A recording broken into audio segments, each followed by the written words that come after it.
Ustadz yang ustadz dulu kemana-mana di sakunya biasanya bawa apa? Bawa tasbih. Kalau naik bis, naik taksi, begitu duduk tasbihnya dibuka wirikan. Itu ustadz dulu. Kalau ustadz sekarang kemana-mana HP-nya di sakunya ada apa? Ada HP. Duduk di kendaraan buka HP. Ke masjid buka HP. Bukan cuma di sini. Saya ya yang mudah-mudahan bukan orang sini lah. Pernah di depan Ka'bah di Masjid Nabawi. Pas sholat tiba-tiba ada nada dering berbunyi. Apa nada deringnya? Nada deringnya saudara lagu dangdut. Kira-kira kalau lagu dangdut itu orang Arab apa orang Indonesia? Kok ke depan Ka'bah bawa HP, dinyalain lagi HP-nya. Mau ngapain? Mestinya ke depan Ka'bah ya bawa dalail, bawa sholawat, bawa Quran, bawa tasbih, ngaji di situ, bukan mainan HP. Ini benar-benar mengganti sunnah saudara.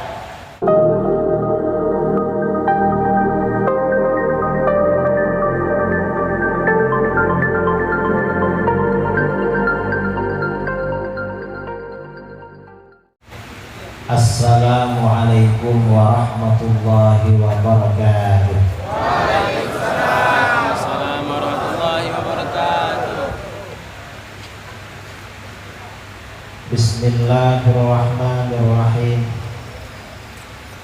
Alhamdulillahi rabbil alamin.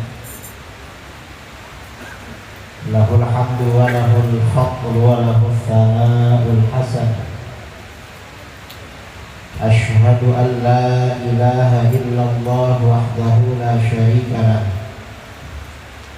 Wa asyhadu anna sayyidana Muhammadan abduhu wa rasuluh. Arsalahu Allahu rahmatan lil alamin.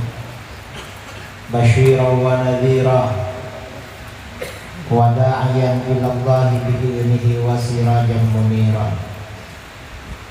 Allahumma salli ala sayyidina Muhammadin tibbil qulubi wa dawaiha wa afiyatil abadani wa shifaiha wa nuril abasari wa diyaiha wa qutil arwahi wa ghidaiha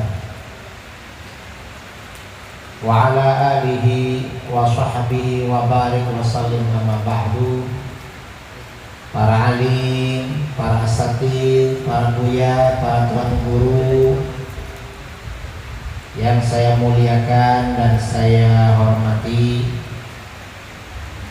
keluarga besar pengasuh Pondok Pesantren Darul Furqan Kecamatan Kemenuhan Rokan Hulu yang juga saya hormati, wabil khusus Bapak Haji Zulyadaini, juga Al-Ustaz Buya Muhammad Zulhendri yang kita hormati bersama, Bapak Camat Kemenuhan, juga ini mungkin dari Polsek ya, dari Polsek Kemenuhan, jajaran para mursyid dan jamaah Thariqah Naqsyabandiyah Khalidiyah, para wali santri Pondok Pesantren Darul Furqan, para jamaah kaum muslimin dan muslimat yang hadir pada malam ini,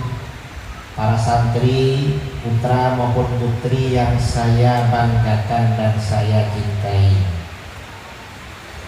Alhamdulillah, bersyukur kepada Allah Subhanahu wa ta'ala untuk pertama kali saya bisa sampai ke Kecamatan Kemenuhan.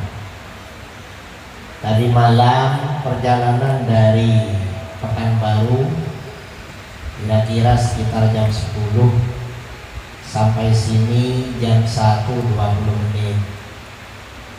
Karena entah lewat apa itu, mau dikatakan tol tapi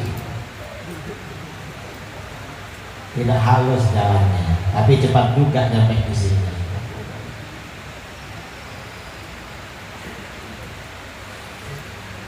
Alhamdulillah pertama kali bisa sampai ke tempat ini.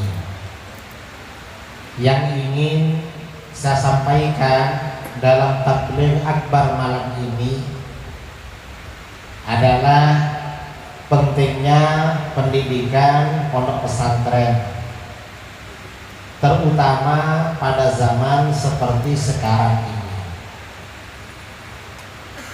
Memang pendidikan pondok pesantren ini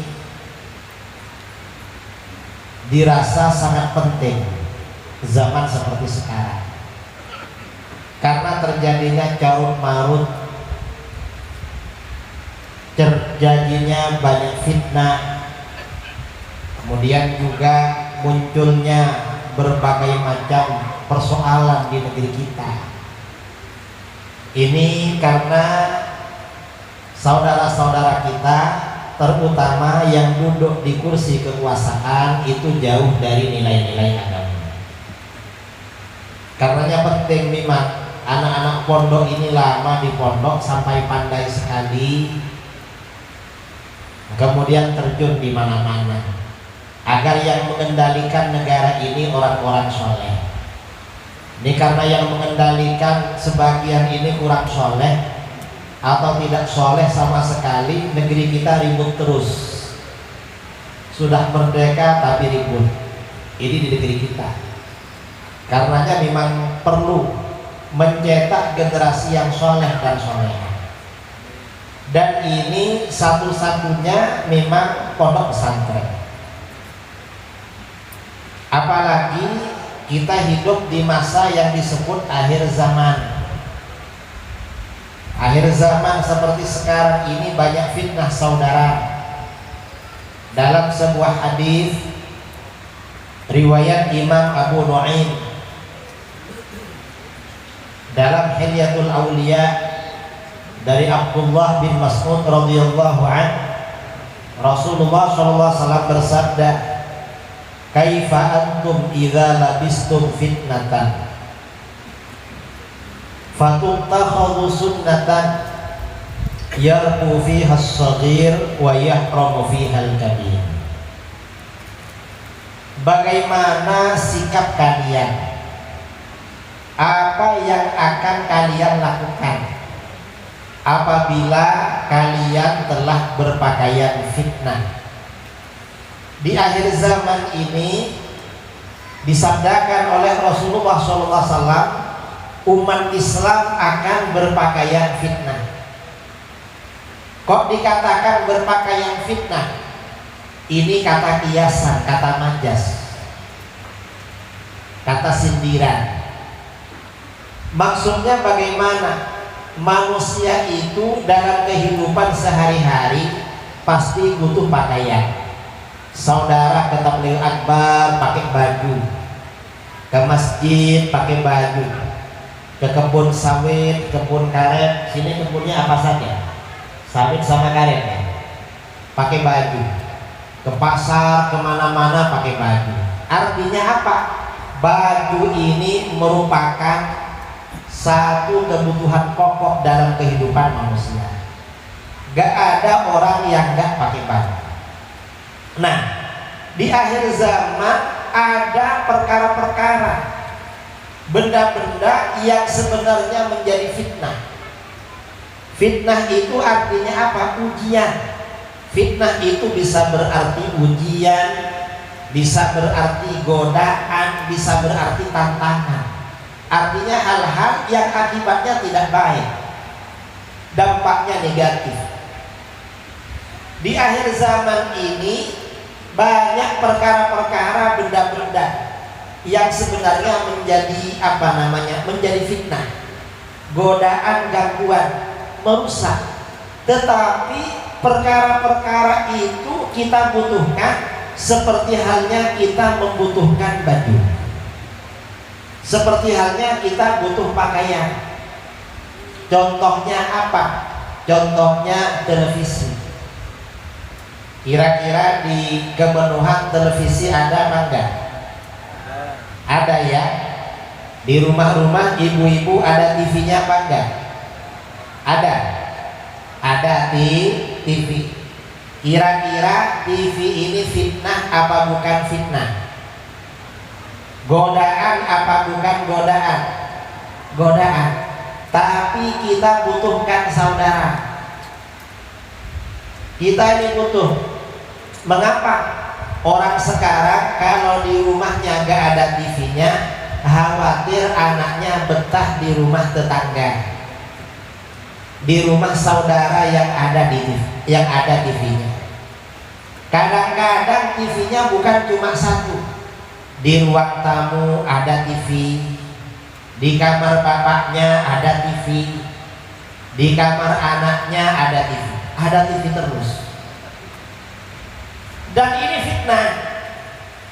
Mengapa fitnah? Karena kebanyakan orang menonton TV, kebanyakan yang ditonton itu memang yang fitnah-fitnah. Saudara di rumah-rumah, kalau TV dinyalakan, kira-kira yang dinyalakan itu ajaran tabligh akbar apa film sinetron?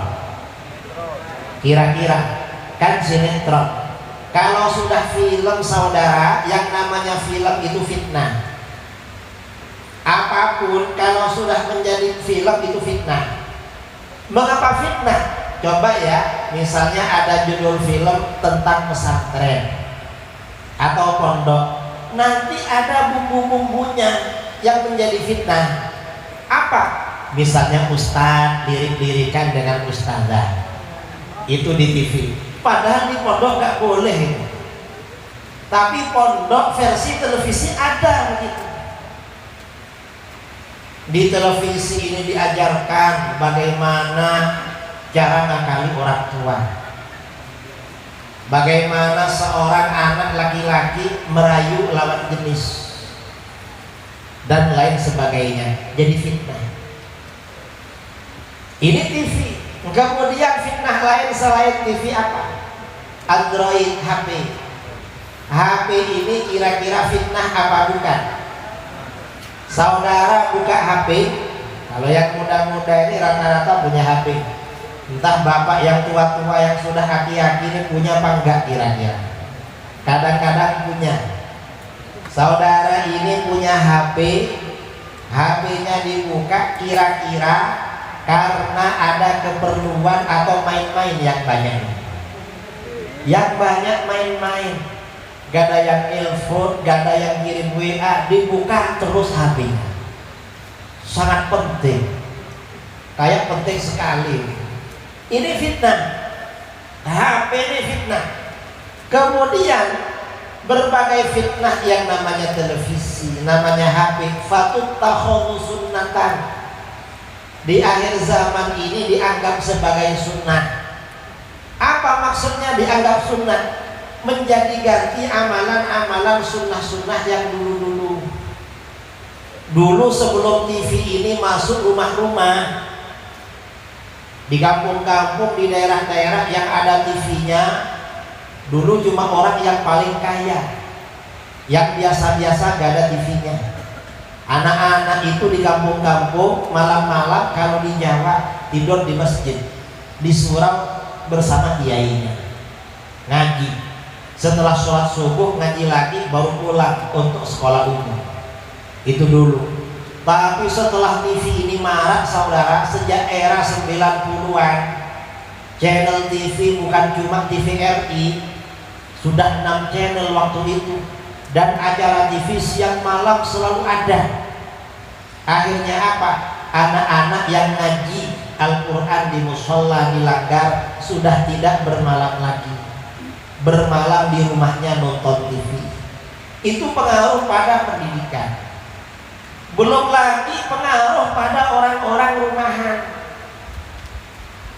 Dulu ketika rumah-rumah jarang ada TV, orang-orang dulu habis sholat maghrib, ibunya baca Yasin, bapaknya pegang tasbih.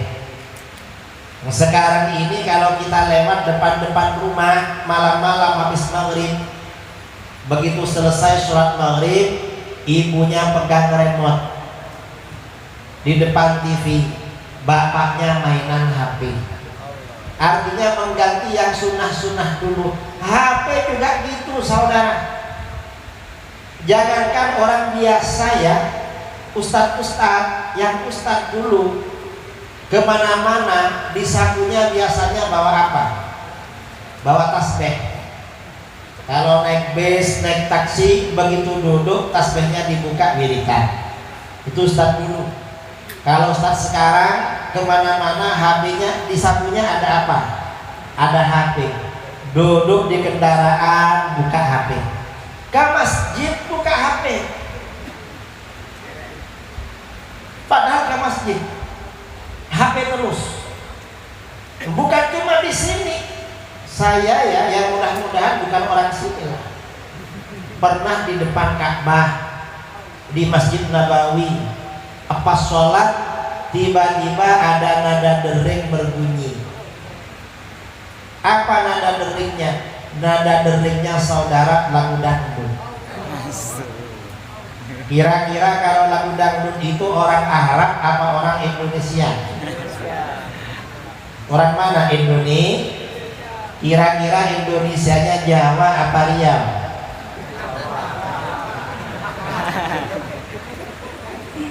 Saya mikir ini pasti saudara saya ini. Kok ke depan Ka'bah bawa HP, dinyalain lagi HP. Mau ngapain? Mestinya ke depan Ka'bah ya bawa dalail, bawa sholawat, bawa Quran, bawa tasbih. Ngaji di situ, bukan mainan HP. Ini benar-benar mengganti sunnah saudara. Ini artinya apa? Ini peringatan pada kita. Jangan dibiasakan begitu, itu gak bagus.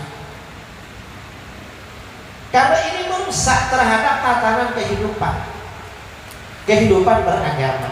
Nah, akibat dari adanya TV, adanya HP, Android, kemudian adanya apa lagi? Wifi ya, internet. Yarbu fihas shaghir. Dalam hadis itu dikatakan anak kecil cepat sekali pertumbuhannya menjadi dewasa. Setelah adanya TV, adanya HP, anak sekarang cepat dewasa, cepat memasuki masa-masa puber. Beda dengan anak-anak dulu. Kalau anak-anak sebelum era 90-an sampai besar-besar itu masih pemalu. Pemalu sekali anak dulu, gak ngerti. Tapi setelah era 90-an, apalagi setelah era 2000-an, 2010, internet, Android, segala macam ada. Ini merusak terhadap pergaulan. Artinya apa? Tantangan anak-anak sekarang ini berat sekali. Lebih berat daripada tantangan yang dihadapi anak muda dulu yang sekarang sudah tua-tua. Mengapa? Dulu gak ada HP, gak ada TV. Sekarang ada HP, ada TV. Kalau gak punya data, minta sama kawannya. Gak punya data, datang ke warung kopi. Karena kalau di Jawa ada warung kopi menyiapkan wifi. Beli kopinya 2.000, gak pulang setengah hari di situ main internetan. Ada di Riau. Gitu-gitu, ha? Ada juga ya. Kacau sekarang ini saudara. Ini fitnah, benar-benar fitnah. Nah, ini satu-satunya cara menyelamatkan generasi kita agar tidak terpengaruh dengan fitnah ini. Caranya bagaimana? Anak-anak dimasukkan pondok besar. Ini caranya sekarang. Kalau nggak pondok nggak bisa. Kalau nggak punya HP, minta sama bapaknya HP. Mengapa? Bapaknya pegang HP juga. Saya ini kalau ada di rumah jarang pegang HP. Saya tahu. Nanti dapat beberapa jam baru buka lagi kalau anak saya lagi lengah. Karena setiap ketahuan buka HP langsung menghampiri mau pinjam. Pinjam ya, yuk pegang HP, dipinjam sampai habis baterainya. Ini sekarang memang tantangannya luar biasa saudara. Kalau nggak mondok bahaya. Ini tantangan ya yang disebarkan di HP yang namanya narkoba, pergaulan bebas, ajaran-ajaran sesat, ajaran-ajaran yang anti tarekat, ya pokoknya yang nakal-nakal lengkap di HP. Karenanya pondok pesantren ini memang solusi. Pondok pesantren Darul Furqan ini harus kita dukung.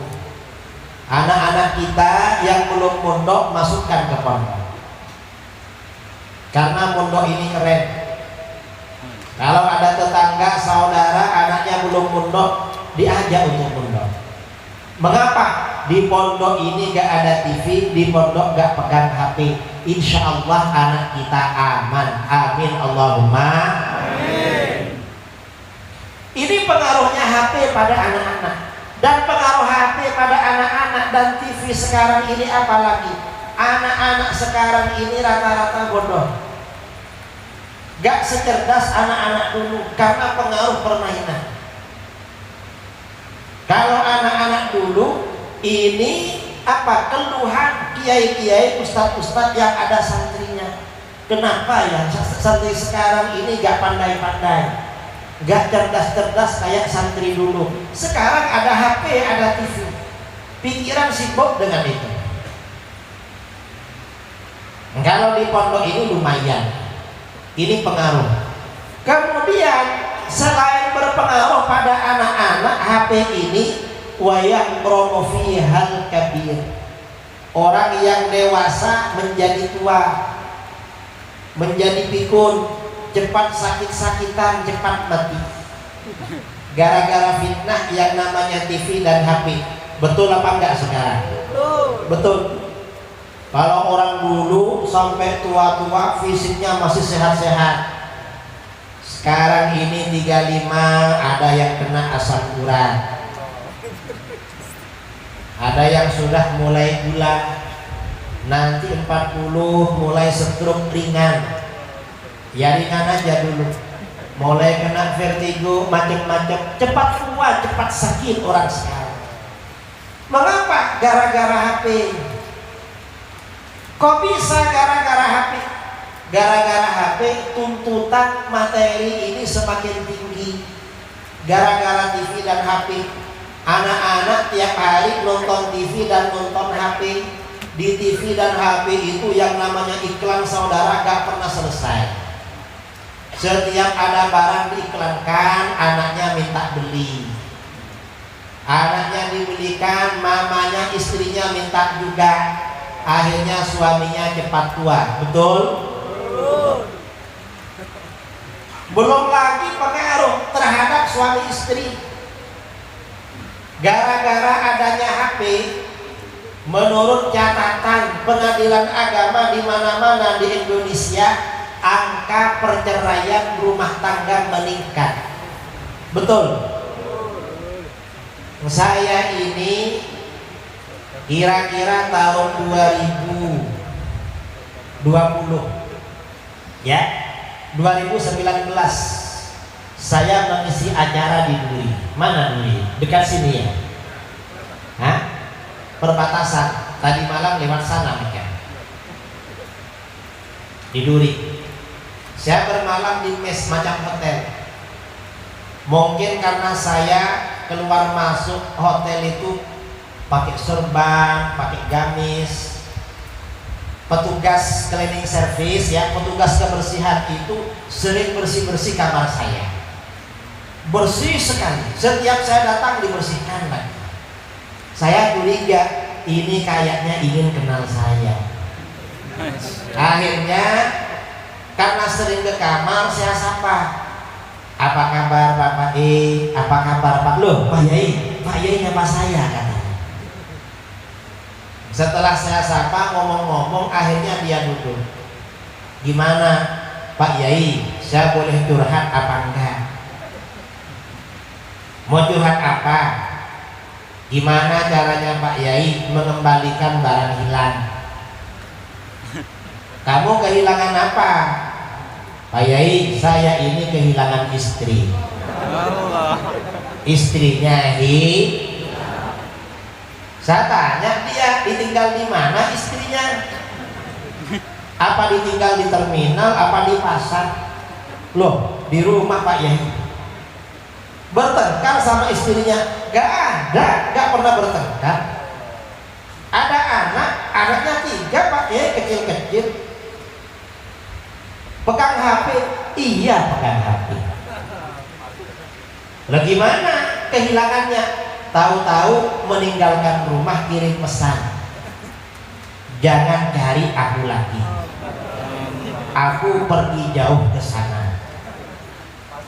Kira-kira itu akibat HP apa bukan? Akibat Nah kalau dalam hadis tadi kan dikatakan akibat fitnah itu orang dewasa cepat tua. Kalau seorang suami anaknya kecil-kecil, tiba-tiba istrinya menghilang, kira-kira suaminya susah apa enggak? Kalau orang susah cepat tua apa enggak? Cepat tua. Ini orang Turi. Enggak, bukan orang sini, tapi tetangga dengan sini. Ini istri. Ya kadang-kadang sebaliknya suaminya yang nakal. Ada suaminya nakal gara-gara HP. Kok nakal? Awal-awal punya HP, kalau ada telepon, ada kiriman WA, dibuka di depan istrinya. Nih dek, lama-lama setelah pergaulannya semakin luas, kalau ada telepon tertentu dia gak buka. HP-nya sudah mulai dikasih password, istrinya gak bisa buka. Kalau ada istrinya, ada telepon masuk, dia lari-lari keluar, pura-pura keluar lalu angkat telepon. Kira-kira kalau suami menerima telepon menjauh dari istrinya, itu yang nelpon apa ustad, apa bu guru ini? Akhirnya apa? Istrinya cemburu, sakit hati. Suami saya kok gitu? Jangan-jangan suami saya ini ada main. Jangan-jangan suami saya ini punya will. Apa will itu? Wanita idaman lain. Istrinya sakit hati, akhirnya sakit-sakitan, cepat tuh. Artinya apa saudara? Fitnah ini. Fitnah yang disebut fitnatul jawal, fitnahnya HP. Artinya apa? Ini memang bahaya zaman sekarang. Satu-satunya cara ya mondok itu memang. Anak kita agar tidak termakan fitnah seperti itu. Ini fitnah luar biasa masa sekarang. Kemudian di dalam hadis itu dikatakan, wa idza turikat minha syai' qila turikat sunnatun. Dan apabila fitnah itu ditinggalkan, orang-orang di akhir zaman gak ikut-ikutan pada fitnah, maka orang-orang bilang dia ketinggalan zaman, dianggap jadul. Orang ini kalau gak punya HP dianggap ketinggalan zaman. HP-nya jelek dianggap ketinggalan zaman. Betul saudara. Ini pengaruh fitnah zaman sekarang. Tadi disebutkan oleh MC, saya ini mondoknya lama. Ya gak lama sih. Saya mondok cuma 20 tahun. Karena ulama-ulama dulu ada yang 30 tahun, 35, ada yang 40 tahun. Saya ini cuma 20 tahun. Gak lama. Tahun 2004 saya pulang dari pondok. Orang tua menginginkan saya berkeluarga, menikah. Waktu itu belum punya calon. Jumpa dengan kawan, masih saudara. Tanya dia, kamu gak punya HP? Saya bilang, saya buat apa punya HP?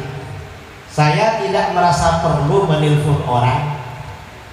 Dan saya pikir orang lain juga gak ada yang penting menelpon saya. Kata kawan ini, sekarang ini zamannya, kalau gak punya HP ketinggalan zaman. Oh gitu, iya. Saya gak punya uang mau beli HP.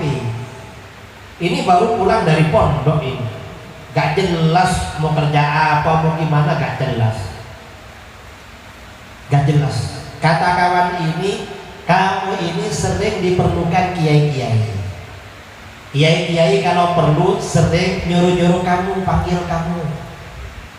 Coba kamu minta HP atau minta uang, kamu dikasih. Enggak lah, malu. Akhirnya karena setelah itu saya sering diminta ceramah. Orang-orang yang dengar saya pulang, akhirnya saya diminta tausiah ceramah. Kadang-kadang ceramah itu karena masih baru, kadang dikasih uang, kadang nggak dikasih. Waktu itu karena masih baru kan latihan. Dan memang pokoknya ceramah aja waktu itu, yang penting ngisi waktu. Lama-lama ceramah berkali-kali, isinya dompet kita buka. Berapa uang saya? Setelah buka tanya sama anak-anak tempat saya mengajar di Jember. Iya, kalau beli HP harganya berapa? Pak Ustadz, HP itu tergantung budgetnya. Karena yang mahal ada, yang murah juga ada. Lah Pak Ustadz, ini uangnya berapa? Waktu itu saya hitung, loh uang saya ini lumayan, 450.000.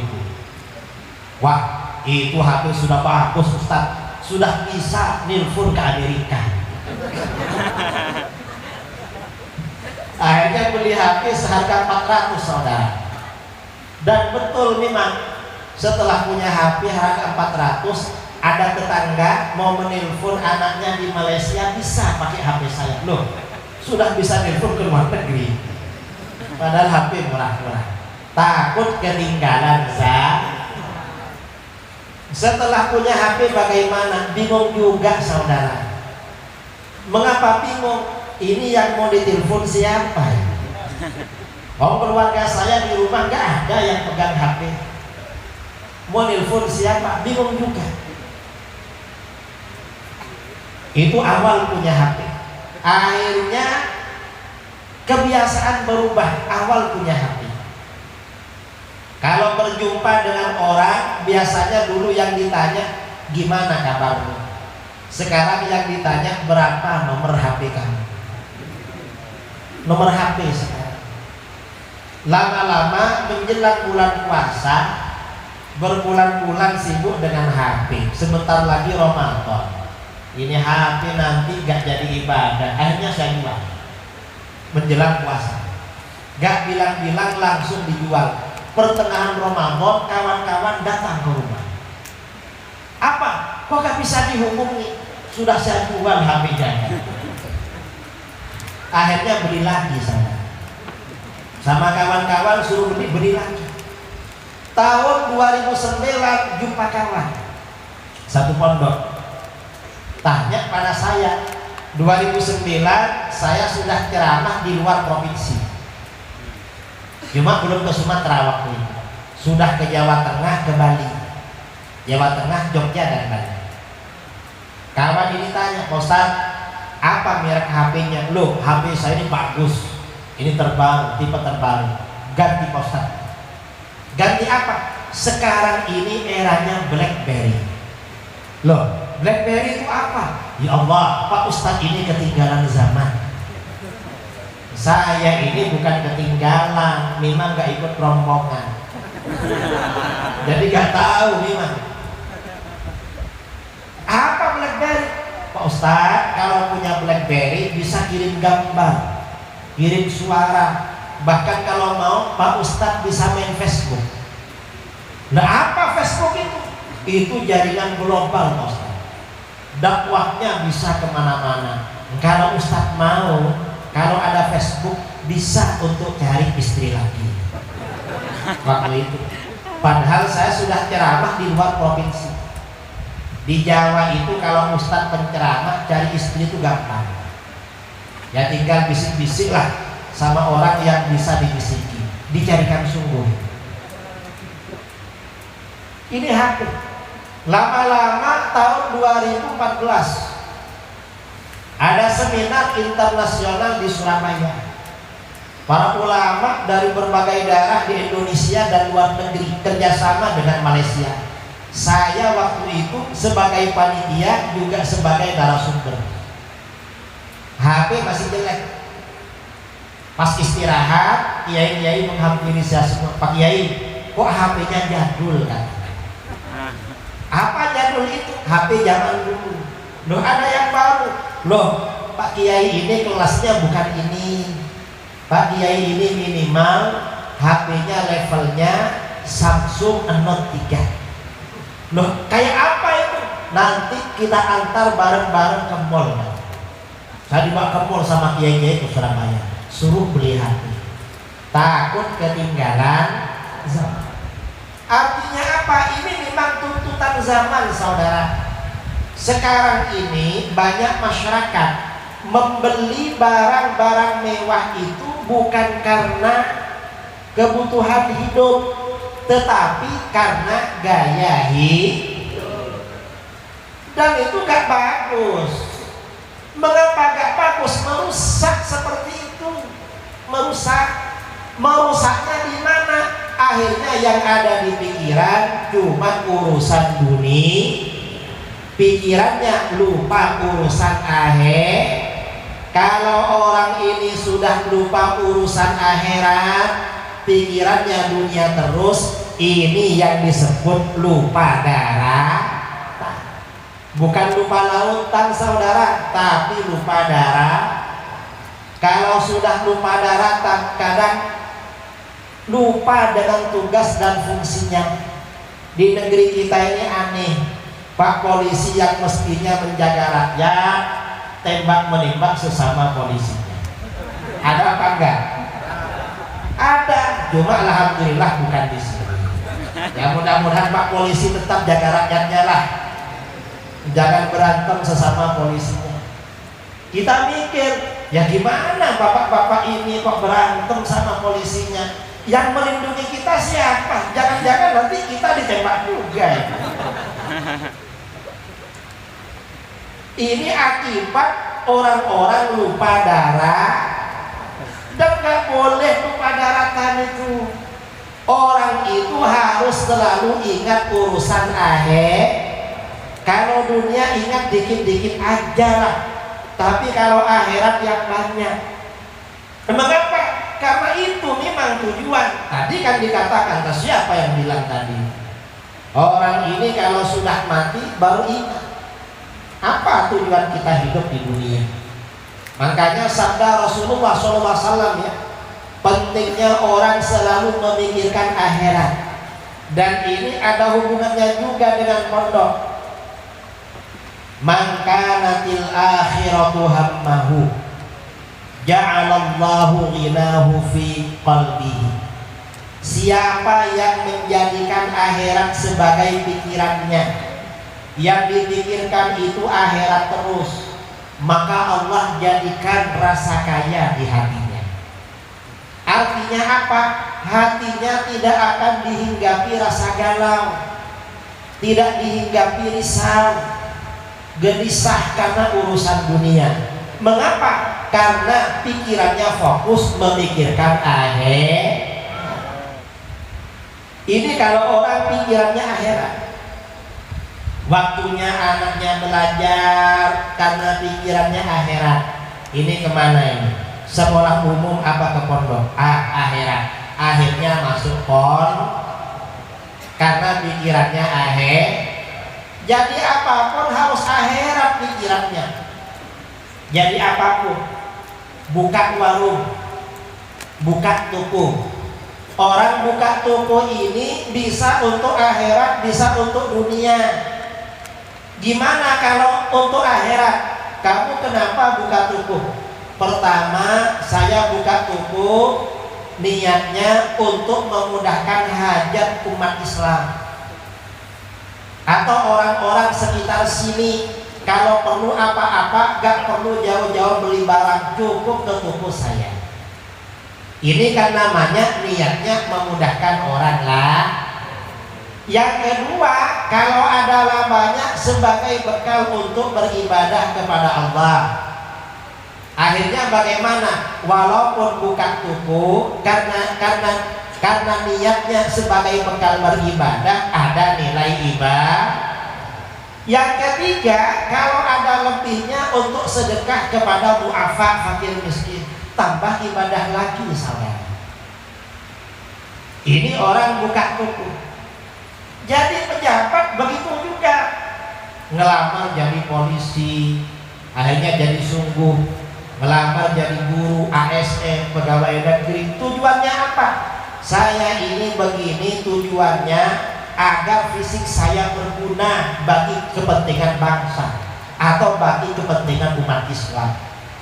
Kalau saya menjadi ini, saya jalankan amanat sungguh-sungguh. Niatnya memang akhirat ini untuk kepentingan orang lain. Karena gak bisa, walaupun misalnya ya orang jadi polisi, jadi pegawai negeri, dapat gaji. Kalau gak ada orang-orang seperti itu, ya repot juga kita hidup di dunia. Yang menjaga keamanan kita ini harus ada. Saya kemana-mana sering memang dibantu polisi. Enak juga dibantu, kita kan gak repot-repot. Orang jadi pegawai negeri bisa untuk akhirat, tapi bagaimana niatnya memang untuk menjaga keamanan. Karena kalau umat Islam ini aman, ibadah menjadi tentram, bisa khusyuk ibadah. Kalau negara itu aman, kalau negara gak aman, takut mau kemana-mana. Jadi ada nilai akhirat, jadi apapun ini. Nah orang ini kalau pikirannya akhirat terus, anugerah pertama dari Allah, Allah berikan rasa kaya hati. Artinya tidak ada galau, gak ada gelisah, gak ada risau. Mengapa? Yang dipikirin akhirat terus. Karenanya kita perlu introspeksi.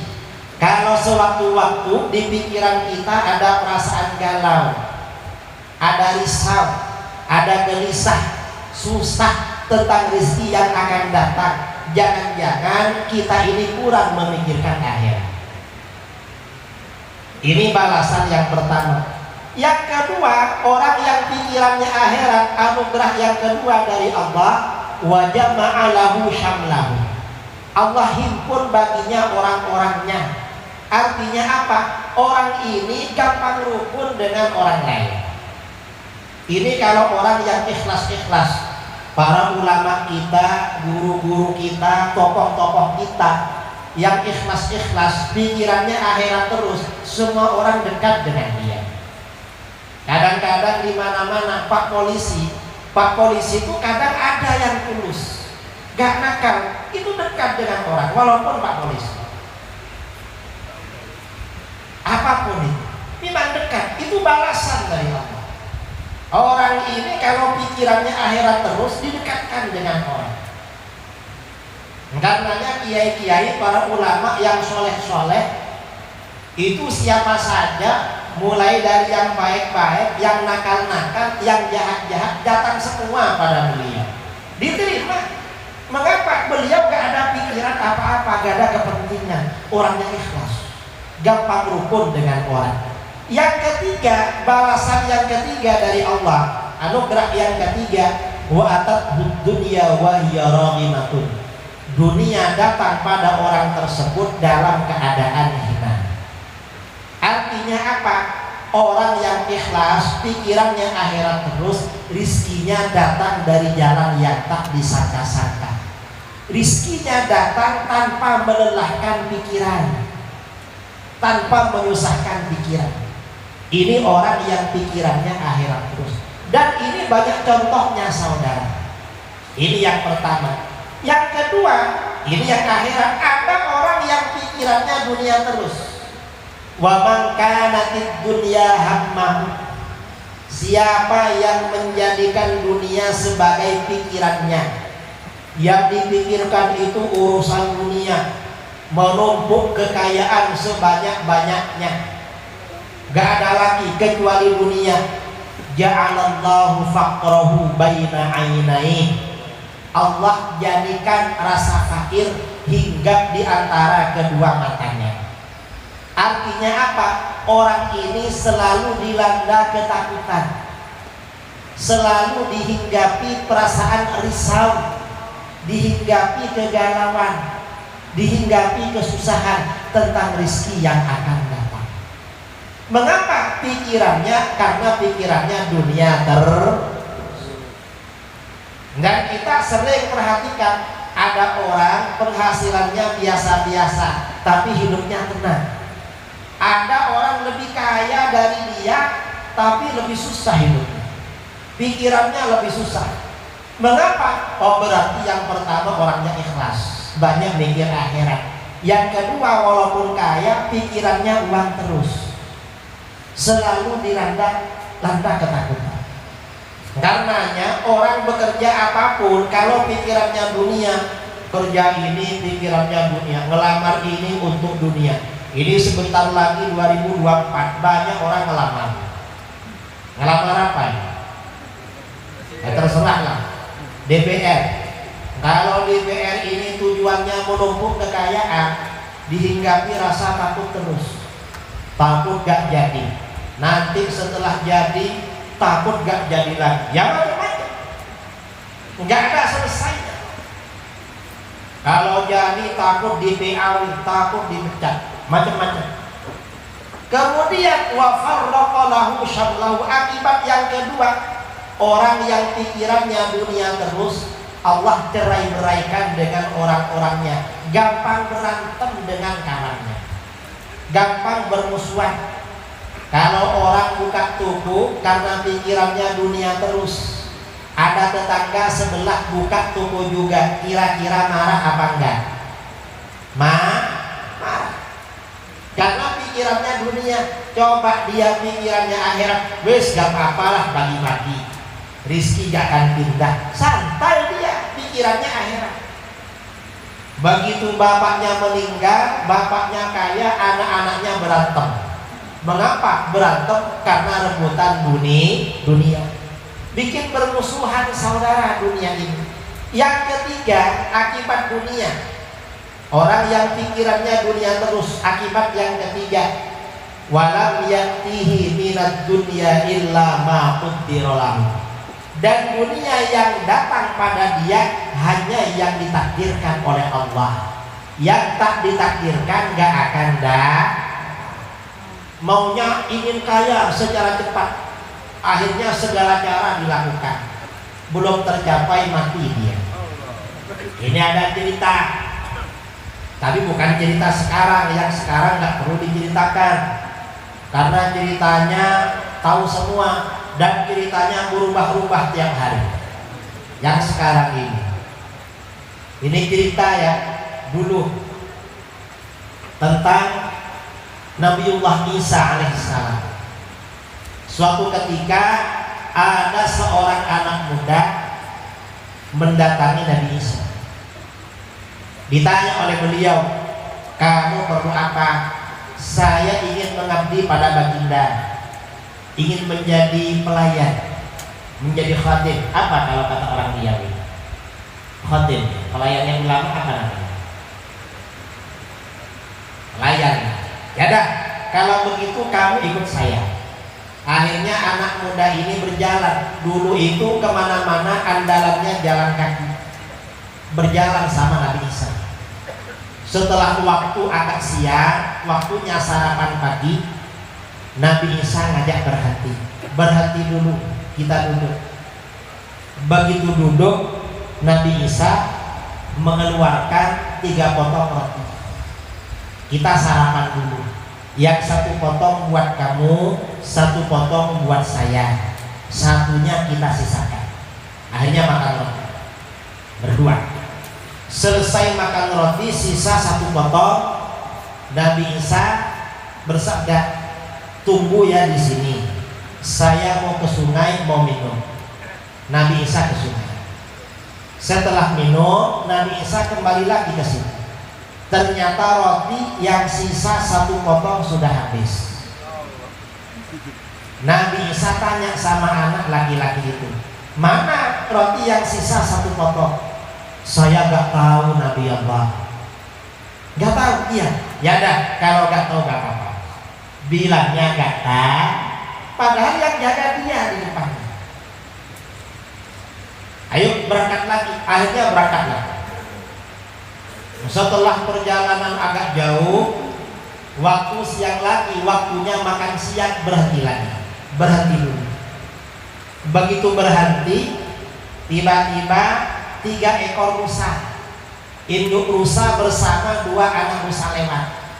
Salah satu anaknya ditangkap oleh Nabi Isa. Setelah ditangkap disembelih, setelah disembelih dibakar. Setelah dibakar dimakan berdua, makan seekor rusa berdua. Setelah rusanya habis, tinggal tulang-tulangnya. Tulang-tulang itu oleh Nabi Isa dikumpulkan. Setelah dikumpulkan, Nabi Isa berkata, "Kun hayyan, kamu hidup lagi." Tiba-tiba tulang-tulang ini merapikan dirinya, lalu daging-dagingnya datang semua sampai berdiri lagi, hidup lagi. Dah, kamu balik lagi ke induknya. Setelah anak rusa kembali lagi, Nabi Isa bertanya sama anak muda itu, "Kamu kan sudah tahu mukjizat saya menghidupkan tulang-tulang rusa hidup lagi. Benar Nabi Allah kan? Nah, saya mau tanya, dengan kebenaran mukjizat saya barusan, siapa yang makan roti sisa 1 tadi pagi?" Kata laki-laki itu, "Saya nggak tahu Nabi Allah." Ya dah, kalau nggak tahu nggak apa-apa. Akhirnya berangkat lagi. Setelah perjalanan agak jauh, ternyata harus nyebrang sungai. Tadi malam waktu kesini nyebrang sungai. Sungai apa namanya? Panjang ya, sungai. Hah? Sungai Rokan. Nah, mau nyebrang sungai gak ada perahu, sungainya dalam. Akhirnya apa? Kata Nabi Isa, "Kamu pegang tangan saya, nanti kita jalan di atas air." Karena memegang tangan Nabi Isa, maka Nabi Isa bersama anak ini berjalan di atas air. Setelah sampai di seberang, Nabi Isa tanya sama anak itu, "Nah, kira-kira kalau kamu jalan sendiri tenggelam apa enggak?" "Tenggelam Nabi Allah." "Nah, karena kamu pegang tangan saya, kamu kan bisa jalan di atas air." "Iya betul, itu mukjizat dari Allah." "Betul Nabi Allah," katanya. Nah, dengan kebenaran mukjizat saya barusan, saya mau tanya, siapa yang makan roti sisa 1 tadi pagi? Kata anak laki-laki itu, "Saya nggak tahu Nabi Allah." Bilangnya nggak tahu. Akhirnya berangkat lagi. Setelah berjalan sampai di hutan. Sampai di hutan, banyak pasir dan kerikil. Banyak pasir dan kerikil, anak muda itu suruh duduk, "Kamu duduk aja." Lalu Nabi Isa mengumpulkan pasir-pasir dan kerikil jadi satu. Setelah dikumpulkan jadi satu, Nabi Isa berkata, "Kun zahaban, kamu jadi emas." Seketika pasir-pasir dan kerikil itu jadi emas. Langsung anak muda ini senang. Ini pasti dapat bagian. Wong dari tadi makan dapat bagian terus, masa ini gak dapat? Nah, setelah pasir dan kerikil jadi emas, oleh Nabi Isa dibagi menjadi 3 tumpuk. Tumpuk jadi 3. Setelah dibagi menjadi 3 tumpuk, anak muda itu tanya, "Nabi Allah, itu kok jadi 3? Mau diapain itu?" Kata Nabi Isa, "Yang 1 tumpuk itu buat kamu. Terus yang 1 tumpuk buat saya. Yang satunya lagi buat yang makan roti sisa 1 tadi pagi." Kata anak muda itu, "Saya ya Nabi Allah yang makan tadi." Ya dah, kalau begitu yang 1 tumpuk itu buat kamu juga, yang ini bagian saya buat kamu juga. Tapi mulai sekarang kamu gak boleh ikut saya. Orang ini turun derajat saudara. Akhirnya pelayan seorang nabi sekarang menjadi pelayan dunia yang tidak ada harganya. Ditinggal oleh Nabi Isa. Nabi Isa pergi sendiri.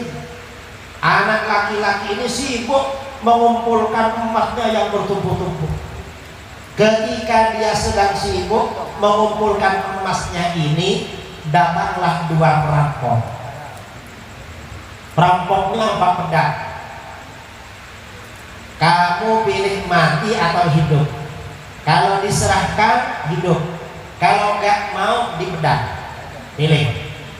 Akhirnya kata anak laki-laki ini, karena dia sendirian ngajak damai, gini aja lah kita damai. Ini kan emasnya banyak, gimana kalau kita jadi 3? Kita bagi jadi 3. Kita agak perlu bertengkar. Ya dah kalau begitu. Akhirnya dibagi 3 lagi. Setelah dibagi 3 lagi, waktu sudah agak sore, 3 orang ini pada lapar. Gimana kita ini lapar semua, waktunya makan malam, makan sore. Akhirnya mereka rembukan, gini aja lah, yang 1 orang pergi ke kampung membeli makanan, yang 2 orang bertahan di sini menjaga emas ini. Oh ya baik kalau begitu. Akhirnya 1 orang pergi ke kampung beli makanan, yang 2 orang kawannya jaga di sini. Di perjalanan, yang 1 orang ini mikir, gimana ini caranya agar emas itu buat saya aja. Kawan yang 2 orang tuh biar gak dapat, gimana caranya? Mikir dia. Lama-lama timbul pikiran, oh ada caranya. Nanti makanan yang 2 bungkus saya kasih racun aja. Mampus dia.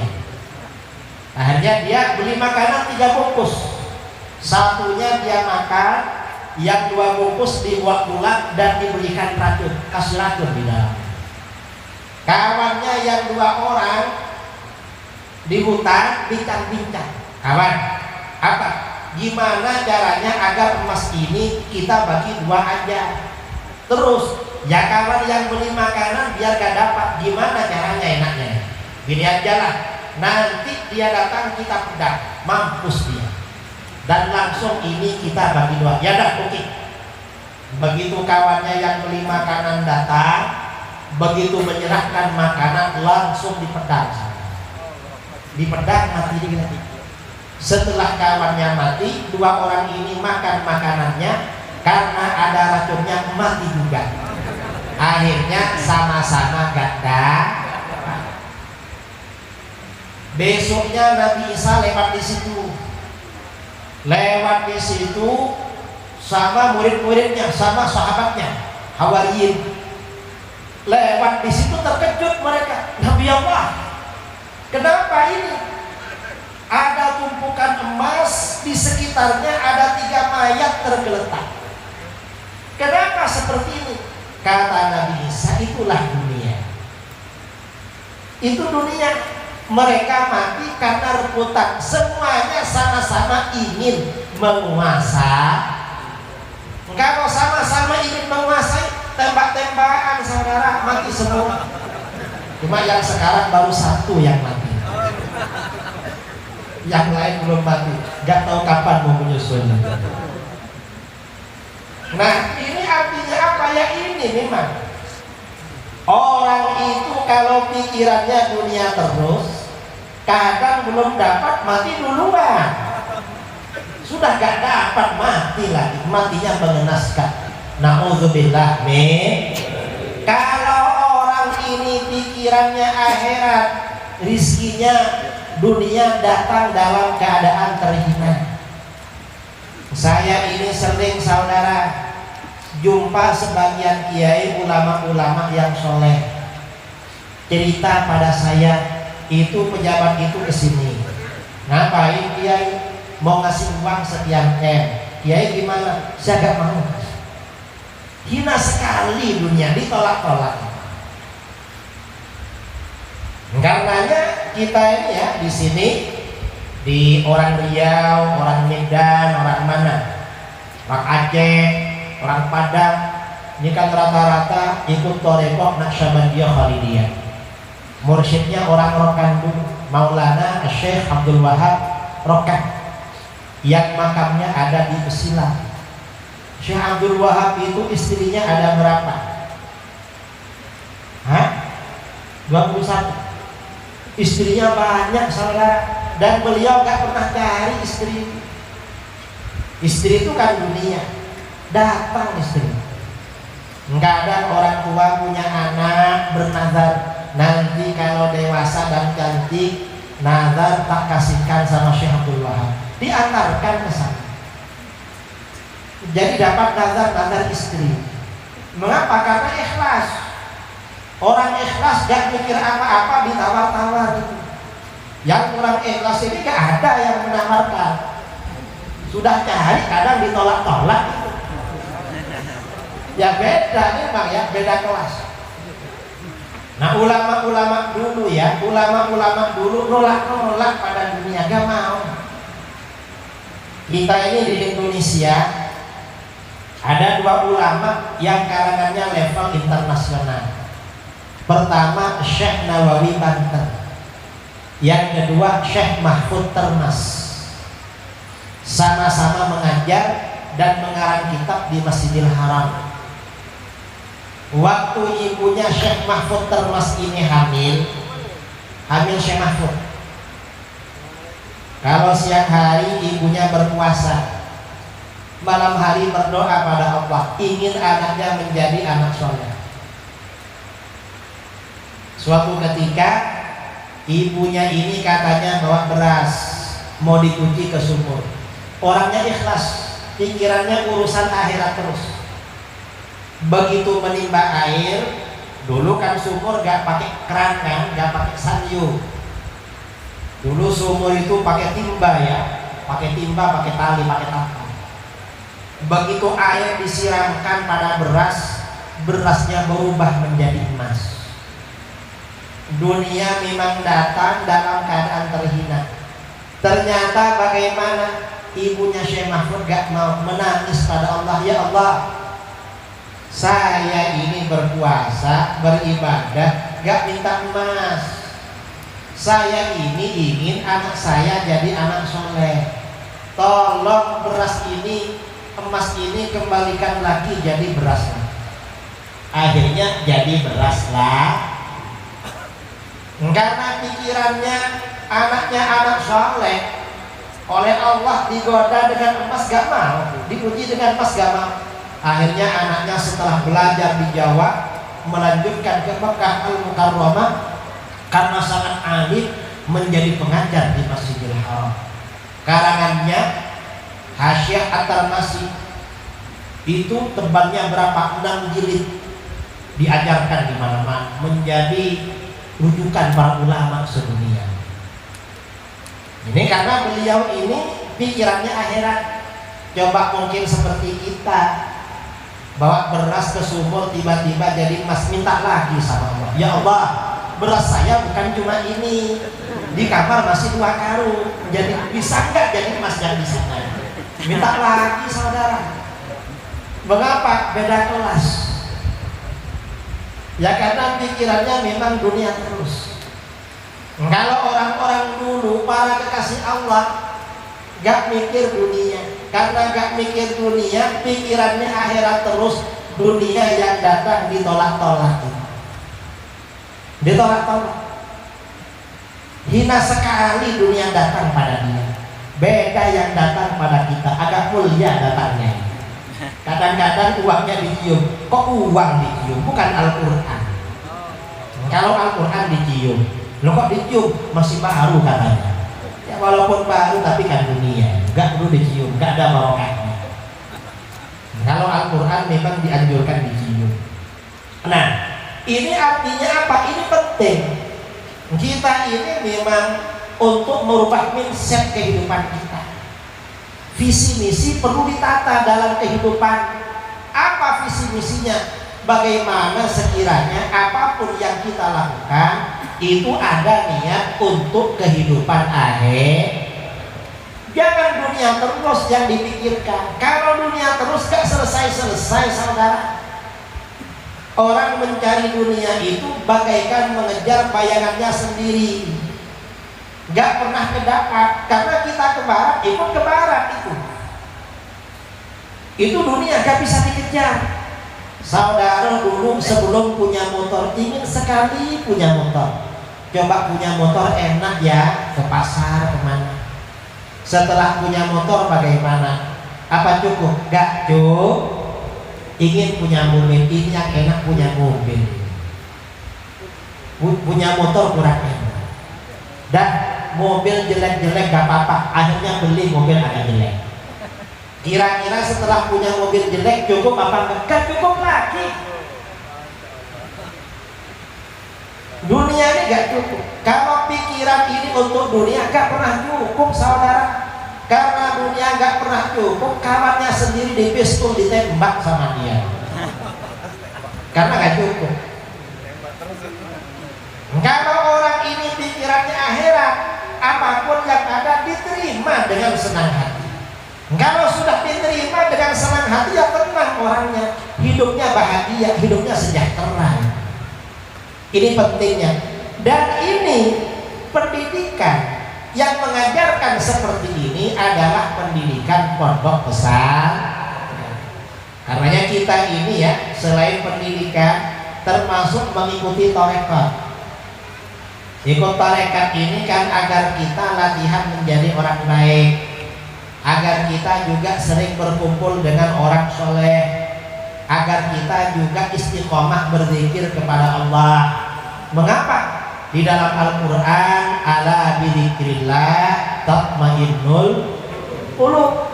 Ingatlah, hanya dengan berzikir kepada Allah hati seorang mukmin akan merasakan ketenangan. Jadi hanya zikir. Kalau kita ini galau, mungkin zikirnya sangat kurang. Karenanya kita perlu ikut tarekat. Nah, saya kira ini ya yang perlu saya sampaikan dalam tausiah tabligh akbar pada malam ini. Karena seperti acara tadi pagi, saya biasanya ada sesi tanya jawab. Mungkin malam ini dari saudara-saudara ada yang mau ditanyakan. Kalau ada yang mau ditanyakan, sebelum saya off-kan, saya beri kesempatan waktu, saya kembalikan kepada MC untuk memandu jalannya sesi tanya jawab.